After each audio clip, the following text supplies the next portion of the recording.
আগে মানে কিছু মাস আগে পর্যন্ত মোটামুটি আমি প্রায় এই ধরনের খাবার দাবার মাঝে মধ্যেই করে থাকতাম। আর আমার মানে কিছু বাইরের খাবার বাড়িতে বানিয়ে হাজবেন্ডকে খাওয়াতে এবং একটু প্রশংসা পেতে বেশ ভালোই লাগে, এবং প্রতিটি মেয়েরই আশা করি ভালো লাগে।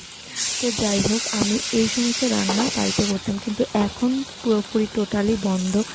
একটু শারীরিক সমস্যার কারণে পুরোপুরি মানে খাওয়া দাওয়া অনেক চেঞ্জেস এসে গেছে। তো ডাক্তারি মানে ডায়েট চার্ট অনুযায়ী চলতে হচ্ছে, যার কারণে সমস্ত রকম খাওয়া দাওয়া চেঞ্জেসের জন্য এই সমস্ত আর হয় না।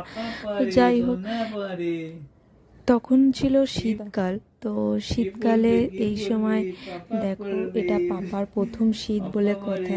তো ছোট ছোট অনেক ভিডিও আছে যেগুলো তোমাদের সাথে আমি শেয়ার করছি। এরপর পাপা গেছে ওর মামা বাড়ি দুধ ভাত খেতে।